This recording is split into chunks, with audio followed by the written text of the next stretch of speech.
Hi, welcome to the Out of the Desert podcast. We're going to do a special edition with our guest, Peter Stockton. He's an MD, he's been a missionary, he's got a lot of emergency room experience, and he's going to be talking about some issues specifically about marijuana, about anxiety, about testosterone that some of you are going to find very interesting. So we're cutting this out of the larger interview in which we talk about his whole life and his history and so forth. But I've known Peter since 1979, almost 50 years. And I love the guy, and I think you will too. So I hope you enjoy this interview. So, Peter, I want to talk a little bit about emergency room medicine because since you've been back after 5 years in Honduras, you've plunged back into the medical field. Most of us, the last place we want to go is emergency room because you might have to wait around for 3 or 4 or 5 or 8 hours or whatever. One of my friends is a famous guy, and he had to wait for 8 hours in an emergency room recently. And it's like, but what are some of the things that you love about emergency medicine? What are some of the things that frustrate you? What are some of the things you've learned? How would you tell people to navigate that situation? Well, one of the things I tell people is that insurance is evil. Insurance is really the root cause of every single problem that we have in medicine. And then followed by the pharmacy companies. The two together have done a hostile takeover of healthcare, and it's pretty horrible. The system is set up for you to be sick, remain sick, and use their system, and not get cured. It's absolutely bizarre. It's just money. It's just money. There's no other way to put it. Your illness is a commodity. It's been commoditized. It's pretty horrible to watch. I see people come into the ER who, have state insurance, and they just keep coming back to the ER over and over and over. They don't have a primary care they ever follow up with. They don't do anything. They just Use the use system. use the ER, and the insurance companies are super happy with that. They love that. The higher usage that people do, the better they are because they get a little piece of every single visit. The same thing. Like if you need a knee surgery, like here's this is a crazy example. You can look and find different ERs where you can go to where they will do like private ERs where they'll do MRIs of your knee. So I used to own two hospitals, partly own part owner in hospitals. Hmm. And so it was really interesting. I like that example I'd always use was in our hospital. You take a person who's playing basketball the night before, they twisted their knee, they felt a pop, and it Yeah. didn't really hurt, but the next morning their knee's blown up and now they can't walk and they've torn their ACL. So Mhm. they go to the emergency room because you can't walk around on that. So Right. you go to like a normal ER. They do an X-ray, which you're like, I didn't hit my bone, I didn't do anything, and then they rule that out and there's no fracture. They put you in a knee immobilizer and they send you home with crutches and knee immobilizer and some pain medication. And so then you go back to your primary care doctor, which you get into him in 2 weeks. He says you got to go see ortho. So then you get an ortho referral, and that has to be approved by insurance. That takes 2 weeks. Then you get an appointment in 2 to 3 weeks. So now you're like a month and a half, almost 2 months out. You go see the ortho. He says he needs an MRI. You go back to your primary care to get prior auth for an MRI. Once you get the prior auth, which can take 2 weeks to a month, then you go get your MRI, which is scheduled 2 weeks out, and your results come back in 2 weeks. So you're looking at 3 to 6 months before you get your MRI, and 3 to 6 months before 6 months before you're back into the ortho and scheduling your surgery to fix your ACL. So you've been seeing multiple doctors. You're on different. You're getting pain medicine during that whole time, and all that stuff. The insurance company is so happy that that process lasts 6 months. Whereas you'd come to my ER, we would do an MRI and call the orthopedic surgeon. He'd review the MRI and schedule you for surgery right then. So Really. there's massive discrepancies in healthcare, and I mean massive. And if you think about the amount of of extra money that you'd pay up front for the private ER Mhm. versus the public ER, and then the amount of times before you finally got to an orthopedic surgeon and surgery. I mean, you're 6 months of your life, you're out of work, you're on like FMLA, you have insurance paying for all of that. Like that's all the insurance loves all of that. It does, and it's not good patient care. The longer you're walking around with a torn ACL, the more you're going to mess up other parts of your knee. Yeah. And so and it's not good mentally for someone to be out of work for 6 months and Right. hobbling around, and it's just that whole thing is horrible. And it's one of those cases where, do your homework, look at different things, call before you go. If you've got that knee problem, you've got time. It's not you don't have to go to the ER that day. You could wait and go the next day.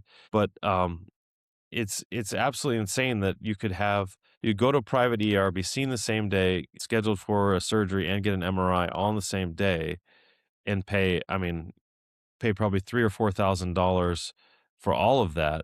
Not for the surgery or anything, but getting Yeah. scheduled, and then also have the same amount of way more money, probably, somewhere in the neighborhood of $5,000 to $6,000, and have it do 6 months and have you get the worst care ever. And so it's really interesting the way the system is. It all benefits the insurance, all of it, the whole thing. And now they have So, these.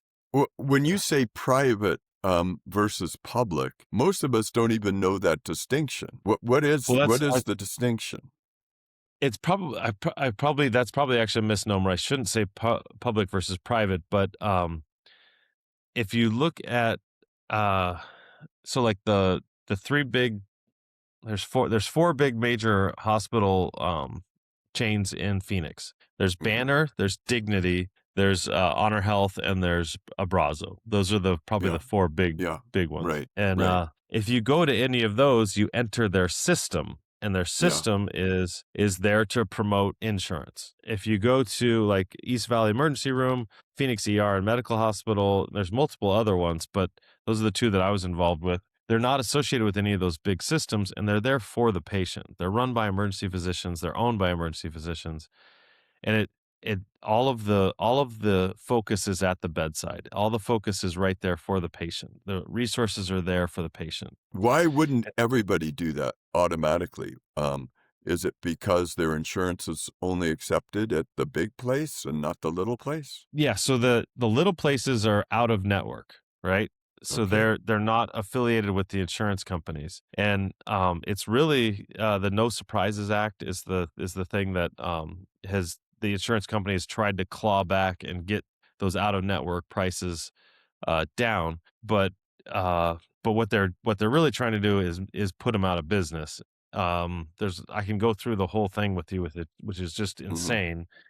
But the the No Surprises Act was originally meant to not allow people to price gouge at those private the sorry the out of network insurance Yeah. places. But what it did was it allowed the big insurance carriers leverage over those places, which they didn't have before. And it was a good idea to limit the pricing because there was people that were absolutely abusing it.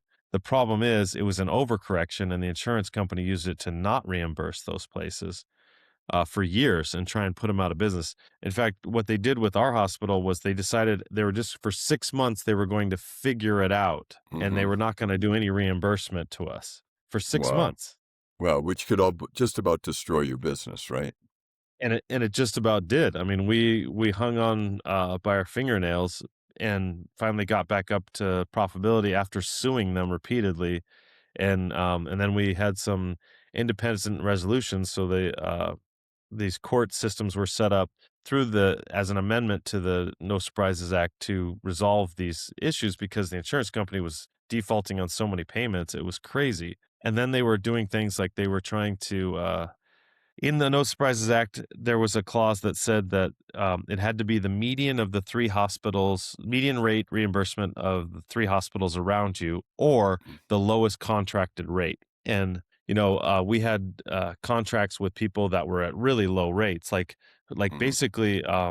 we had contracts with places that were ministry places where they Mhm. were taking care of Down's children, or if they were, anyway, just that we had multiple things where we had contracts where they were much lower. They were reimbursing at rates like half of what normal Medicare and Medicaid rates were. And they found those contracts and they began reimbursing us at those rates Cle Oh gosh. automatically. Yeah, So we had to sue them to stop that. And then then what ended up happening was we had to cancel our contracts with those guys that's sad. because they basically took away our ability to do any kind of lower reimbursement for people. Wow. And so So that was incredible. that had to just frustrate the heck out of you, huh? Oh, it was an eye-opening, um man. And then they have these pharmacy-based managers, these PBMs now, where the Mhm. insurance company is basically taking over the pharmacy industry. Where they buy large lots of the medicine at a certain price, hold on to it, wait till the price goes up, and then sell it again. And the insurance company's doing that. The insurance companies are the ones that own that. So now they've basically taken probably about 50% of the pharmacy. Like, the pharmacy was already not great. Like, their prices were Mhm. ridiculous. But now you've got these guys who are basically managing the commodity of the new drugs and holding on to them at a certain price until they can, and they'll actually buy enough of it to kind of corner the market on the drug And that's and not then illegal, wait. huh? It's not illegal. Wow, And that's tragic. all that is profit. It's just profit, profit, profit They're just at the squeezing the expense of supply humans. to jack up their profits. I wanted to ask you about another thing, and that is, the effects of marijuana on people you're seeing in the, medical, in the emergency rooms. The marijuana legalization was sold as what I consider a lie, and the lie is, oh, if we legalize it, there will be very few cartels or bad guys involved in the process, and it's harmless. It's not as bad as alcohol, and on and on. What do you see in the emergency room as far as the effects of marijuana? Well, there's two new pandemics that have happened in the last, well, three really, but there's three health waves that have happened in the last 5 to 10 years that are really atrocious. One is testosterone replacement. The next one is anxiety, and then the Mhm. third one is marijuana. And um, they're all horrible for your health, and they're never explained to anybody what the deleterious effects are. And so Let's you start with go, the testosterone and tell us about that. well, testosterone. So the process by which as you age, what happens is there's two forms of active testosterone. There's regular Mhm, testosterone and there's 5-DHT testosterone, 5-dihydroxytestosterone. And you have a actual enzyme that takes 5-testosterone and they bind them together and they make this 5-DHT testosterone. And that one has slightly different effects, but it's about 25 times as potent as the regular testosterone. that your So body produces. that your body produces. So as you get older, you switch from circulating testosterone. You start making a higher percentage of the 5-DHT, which is more powerful.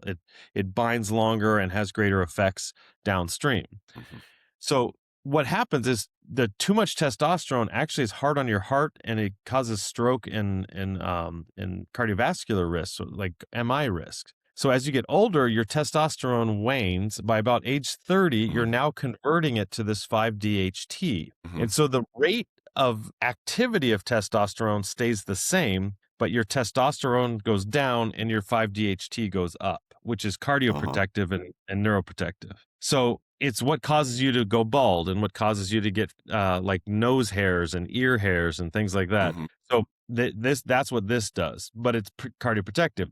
So by age 30, most men will have low testosterone. That's normal. It's cardioprotective, it's neuroprotective. And you just have to check your 5-DHT levels to make sure they're rising appropriately to maintain the testosterone activity. Okay, But what happens is where you're comparing your testosterone to an 18-year-old hypersexually active male, and right. every 2 minutes you have a testosterone cycle that's produced in your testicles every 1.5 to 2 minutes. So your blood's testosterone is constantly going up and down. At age 30, about half the time you'll be below the level on that Mhm. registers as normal at age 30. And that's Wow. you're outside of the range half the time. So it's a scam. Your low testosterone is not causing any problems. Your 5-DHT is elevated accordingly, Okay, so right? what's the downside of these guys getting all these testosterone shots? Okay, so there's a massive increase in Achilles tendon rupture, Mhm. biceps tendon rupture, and the most significant is there's in some of the studies up to 10% increased risk for MI and stroke. What's So MI? those myocardial infarction, a heart attack. And Okay, those are things that people don't talk to you about. And right. we have all these naturopaths and all these people that are throwing testosterone on people. At 2 months, you have a 20% chance of some permanent decrease in your own testosterone when you're on testosterone replacement. At Right. 6 months, you have a 60% chance that there will be some permanent decrease in your own testosterone production. So you get hooked on it. You can't get off of it. Now, there is some significant benefits to being on super therapeutic testosterone. So there's increased libido. Mhm. A lot not everyone, but a significant portion of people with erectile dysfunction that goes away. People are Mhm. more aggressive. You can build muscle mass faster, which is why you get the Mhm. tendon ruptures with the biceps tendon and the Right. Achilles. Right. And then on top of that, the other thing is that people they feel like they're thinking better. They have more energy. They actually sleep better because they're more active during the day. The sleeping is a byproduct of their increased activity during the day. It also helps with depression. It's a slight mood elevator. So Yeah. those are all things that are really good stuff about testosterone. The problem is that you're shortening your life for a slightly better life. And so I always tell people with some of that stuff, I mean, if you're really struggling with erectile dysfunction, that's a big part of what a guy feels like their manhood is tied to and their relationship with their wife and all sorts of things. And so you have to take some of those risks and say, well, maybe I'll start some really low dose stuff. Maybe I'll see. I don't want to throw the baby out with the bathwater, but man, that bathwater is pretty murky and nobody says anything about it. So, Yeah, and um, then once you've been on it, like you said, for, let's say, a year or 2, then you're almost creating a dependency, right? no, for Because sure if you you are, go for off it, sure. then you're gonna be You far actually will have further down. you actually have a massive withdrawal from it Yeah. if you stop. It's crazy. So, we're not gonna get into the whole subject of, sex right now, but I mean, I'm 76 years old. I've never taken anything along those lines, and I don't have a problem, but I also have a wife who's very helpful, and it's really about All your right. So marriage. so It's about marijuana. okay, let's go on to marijuana. Okay, yeah. Let's talk about marijuana, then anxiety. Or All go right. ahead. So What are some of so the dangers marijuana of is marijuana? marijuana. It's a central acting molecule, tetrahydrocannabinoid, THC. When you the thing that they don't take into account is that from 1977 to 2007, so that 30-year period, the amount of THC in marijuana went up 27 times. So the stuff that people were smoking in 1977 Mhm. would make you feel like a little giggly, and that Yeah. was about it. The stuff now acts on your hypothalamus to dramatically slow your peristalsis. About every 12 to 15 minutes, you have your hypothalamus triggers a wave of peristalsis, which is squeezing of the GI tract all the way down Mhm. through your esophagus, your stomach, your small intestine, your large intestine, and then out. And every 12 to 15 minutes, that passes through when you're digesting something. The way you get the munchies is for 4 hours, marijuana suppresses that. It Mhm. slows all of that movement of your GI tract. And then after the 4 hours, you get a rebound 1.5 times acceleration of the GI tract, which makes you really hungry. Yeah. So that's when you get the munchies. So 4 Yeah. hours in, you're slowed, and then you get this rebound, and suddenly you get the munchies. Your stomach's moving Yeah. really fast, your GI tract's moving really fast, and you get hungry.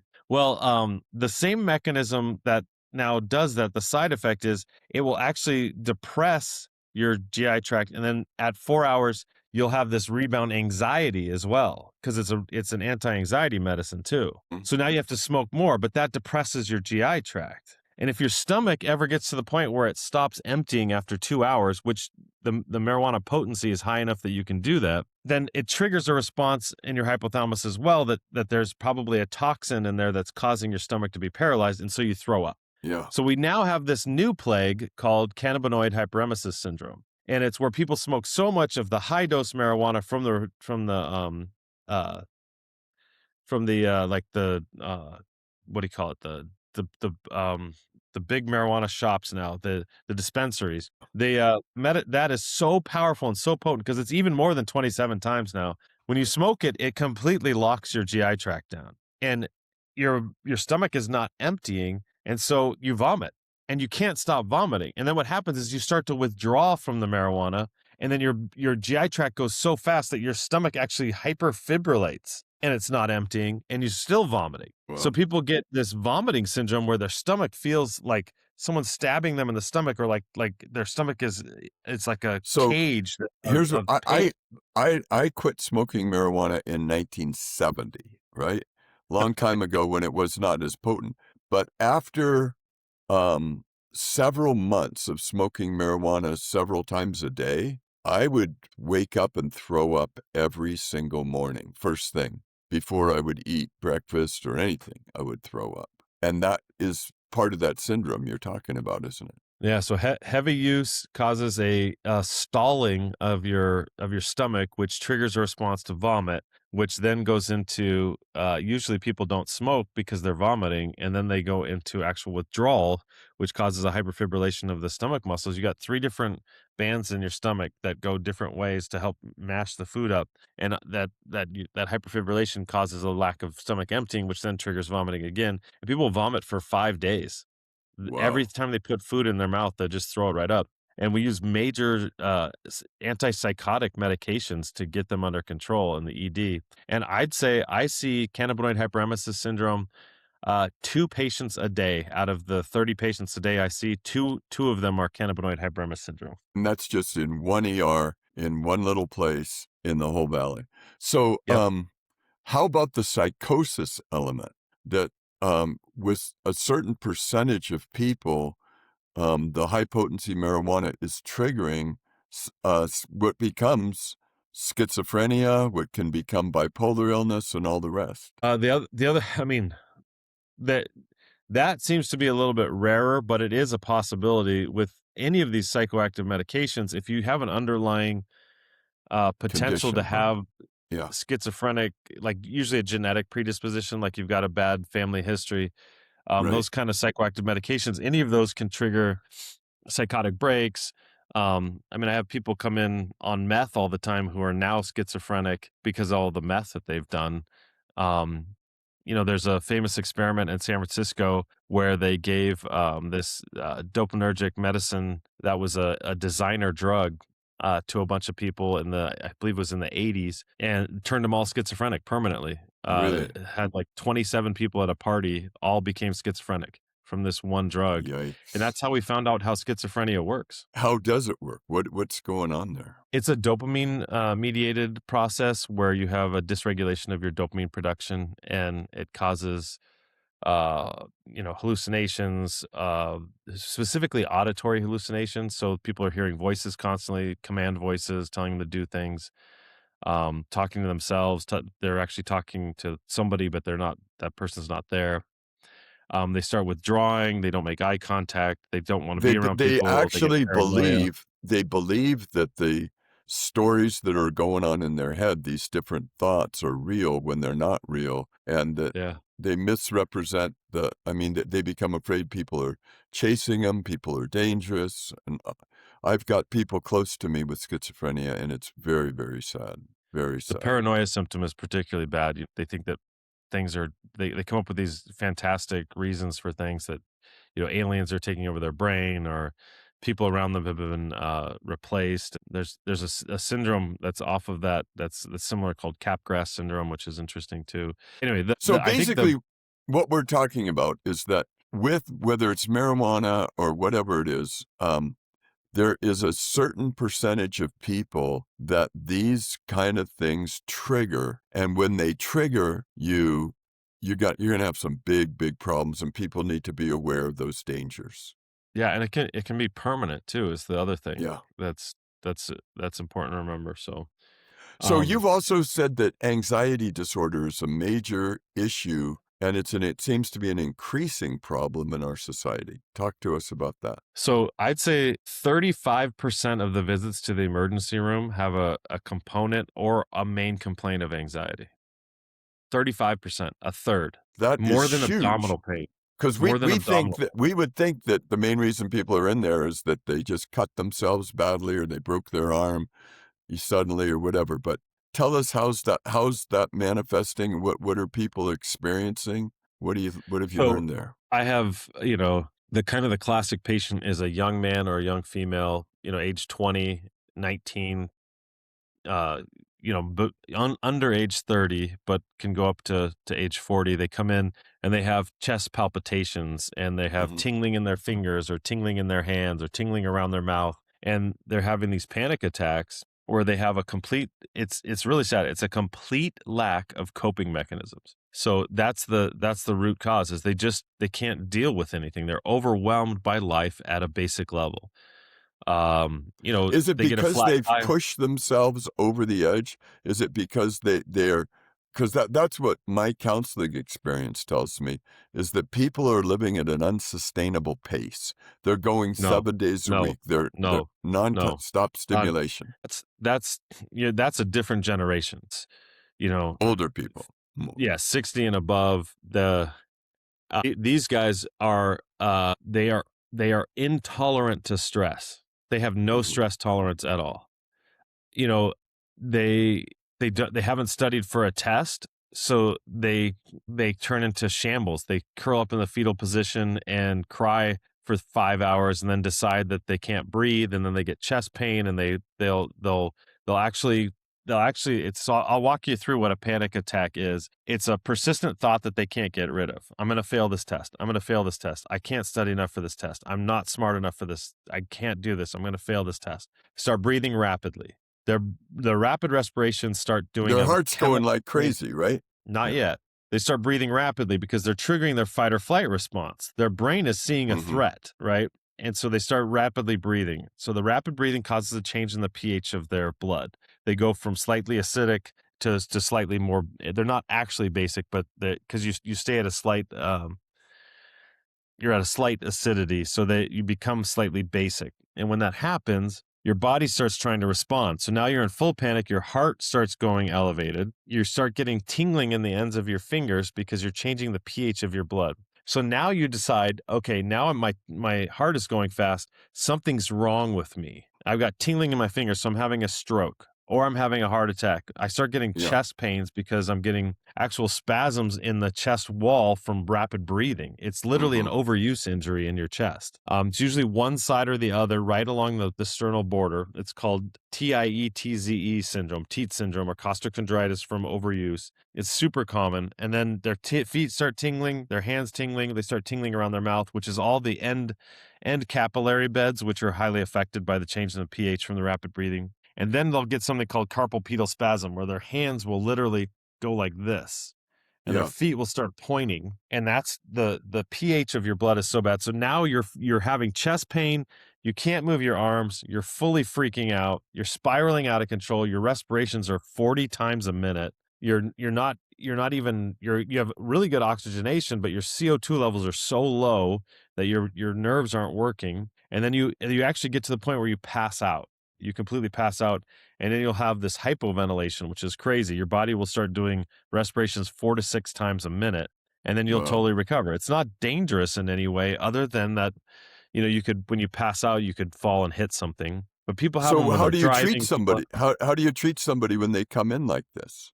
So the If American Academy of Psychiatry and the American Academy of Family Practice both recommend breathing techniques to slow people, and they recommend Mhm. not doing medication because people get used to having a rescue medication and they Yeah. become reliant on that instead of developing coping skills. So the Okay. the problem, Mark, is not that it's not that they're having a dangerous problem. The problem is they think they're having a dangerous problem, and they are unable to get over a small insult to their equanimity. It's absolutely bizarre.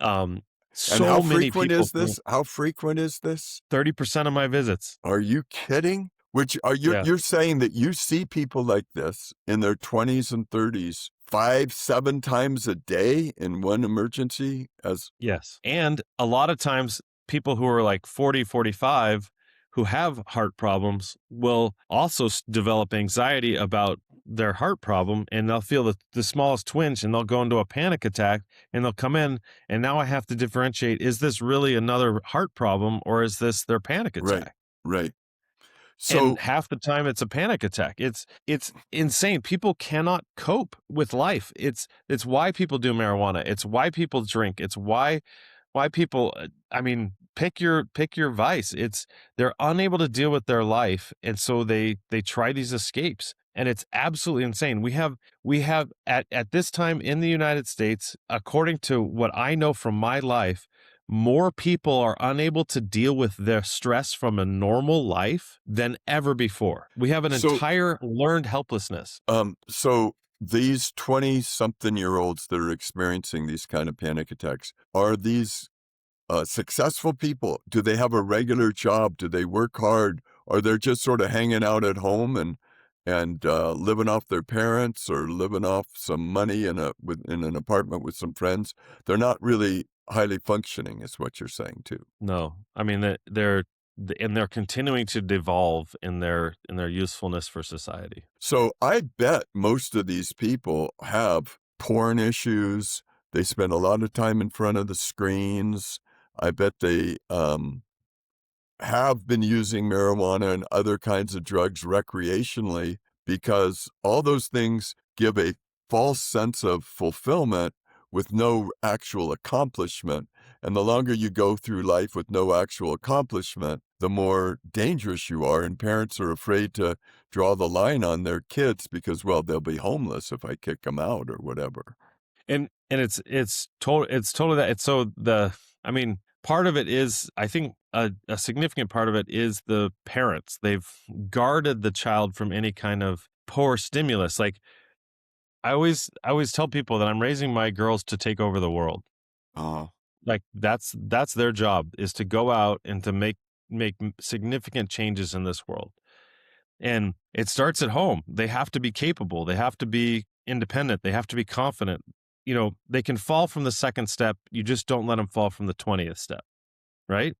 yep, Like yep. I need them to know where they can fall and get back up and brush themselves off, right? And I think there is a significant degradation in parenting as you go through the years. Every generation is got worse parents.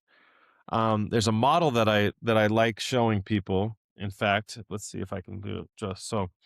I'm just gonna do this here, but you start off with two people, and you have the generation pyramid, right? And as you go through, so it looks something like this, right? So you've got the two people at the top, and then this is down here. This is, however many billion people we have in the world now. And so this guy develops a problem right here, right? And so he does he's a really bad parent. So now he's passed on to this section of the population. He's passed on as poor parenting. And the parenting gets worse and worse. And as you go down each generation, this wedge increases. Then you've got another person over here, right? You got another person over here, and they've got poor parenting. And eventually they're intersecting, and you've got all these people down here in this new cone down here, this is a terrible drawing, but now here, these people have no parenting. And as you go through the generations, everything you do affects the next generation following us. Everything we do poorly bleeds into the next generation. And as we've decayed our parenting, as we've decayed our moral ability, our ethical ability, as we decay those things, they become major problems for people downstream from us. And that's what we're seeing is we've had 2 generations of horrible parenting, and now we have a helpless generation that has been produced. It's horrible. That the same kind of thing is with food allergies, right? So one person has a food allergy and they pass that on to this cone. Before, they used to die, right? You Hmm. just die and you wouldn't pass your genes on. But now we have so many people with peanut allergies. I have peanut allergies. I'm guilty of this. I've passed on to my kids peanut allergies, egg allergies, soy allergies, pineapple allergies, wheat allergies. Like it's horrible. My kids their diet is so restricted because of mine and my wife's food allergies. And my wife has a lot of amazing qualities, so that's she makes up for a lot of that for sure. But the thing that I think is crazy is society is getting worse. And one of the not only is society getting worse, but our food allergies are getting worse, our chronic problems are getting worse, our mental health is getting worse. Everything is getting worse, and that's normal. That's entropy. That's how life works. But That's why the we thing need that I revival, man. we got to fight against it every day. That's right. Um, so it's funny. I have this whole theory about telomeric shortening. Um, every one of your cells has a little braided rope of telomeres on it. And every time your cell wants to divide, it takes one telomere off. So you have a finite amount of telomeres, so each cell can only divide a certain amount of times. And that really is what limits us in our lifespan. 120 years is like Yeah. the max, max, max. And I know in the Bible it says that God limited people to 120 years. And I think that we are close to solving some of those issues with the telomeric shortening and other things. And I think that we also with fusion and fission, we're getting to a point where in the next 10 years, I think electrical energy is going to be we're going to have near limitless energy. And those two things coupled with AI and all the things that we're doing are going to be significant game changers. Um, it's going to be really crazy. But It's I'm worried that the people that are going to be in charge of all these incredibly powerful technologies are going to be these little helpless, anxiety riddled uh, people, and That's they're why gonna, that's why people need Jesus. It's why yeah. the word of God is so important because it builds character. And that's why it teaches us that we've got to work. We've got to love God. We've got to love people. We got to be active. We've got to be I involved. We got to love our I guess neighbors. yeah, no, absolutely. The thing that I always come back to is the world is dying. The world is horrible. This is not where we're supposed to be. Thank God we have an alternative, right? We're Then heading to that's heaven. Jesus. That's going to heaven. That's living life And for him. yeah, you're a little more pessimistic than I am because as a doctor, you see the sick people, and as a pastor, I see a lot of healthy people. And my goal and my ministry is helping people get healthy, helping pastors get healthy so they can lead healthy churches. And I see the kingdom of God expanding. But your insights and your ground level experience is valuable. It's vital. And Peter, you've laid down your life to serve the Lord and to serve people. And God bless you. I really appreciate having a chance to talk to you today and our friendship as well that goes back over 50 years. You're a blessing. You are too, Bark. I love you. I love you. God bless you. Thanks for being my guest today. Thank you.